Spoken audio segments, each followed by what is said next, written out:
Chat জিপিটিকে জিজ্ঞেস করেছিলাম ফেসবুকে ভিডিও ভাইরাল করার কোনো গোপন টেকনিক আছে কিনা। তার উত্তরে আমাকে যা বলল তা শুনে তো আমি পুরাই অবাক হয়ে গেলাম।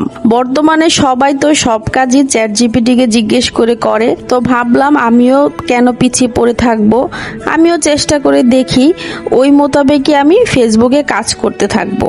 তো তার উত্তর শুনে মোটামুটি হতাশ আর অবাকও হলাম, আর সে কি বলল তাই আজকে আপনাদের সাথে শেয়ার করব। তার আগে আজকে আমি রান্না করছি কাঁচা কাঁঠালের তরকারি চিংড়ি মাছ দিয়ে, আর এই তরকারিটা খেতে অসম্ভব মজা। আমি তো বলবো যারা এখন পর্যন্ত কাঁচা কাঁঠালের তরকারি খাননি তারা কিন্তু অবশ্যই এই তরকারিটা খেতে পারেন।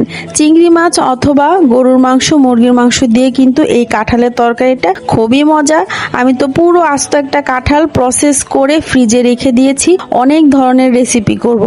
আর গ্রামে যারা অফুরন্ত কাঁঠাল পান, যাদের অনেক অনেক কাঁঠাল গাছ আছে, তারা কিন্তু অবশ্যই এই কাঁঠালের সিজনটাকে কাজে লাগাতে পারেন অত্যন্ত পুষ্টিকর একটা সবজি হিসেবে। তারপর আমি এই তরকারিটা ভালো করে কষানো হয়ে গেছে, এখন কিন্তু গুঁড়ো দুধ দিয়ে দিলাম। আর গুঁড়ো দুধ দেওয়ার কারণে এই তরকারিটার টেস্ট কিন্তু কয়েক গুণ বেড়ে যায়। অনেকটা চিংড়ি মালাইকারিতে যেরকম টেস্ট আসে ওই রকমই টেস্ট কিন্তু এই কাঁঠালের তরকারি থেকে আসে। এরপর একটু ঝোল দিয়ে ভালো করে নামিয়ে ফেলবো। এখন আসি মূল কথায়। চ্যাট জিপিটি আমাকে বলল ভিডিও ভাইরাল করার প্রধান কোনো কারণ নেই অথবা কোনো গ্যারান্টি নেই কখন কার ভিডিও ভাইরাল হবে, কিন্তু ভিডিও ভাইরাল করার জন্য আপনাকে অবশ্যই আকর্ষণীয় থাম্বনেল আর ভিডিও শুরুতে আকর্ষণীয় হুক ব্যবহার করতে হবে।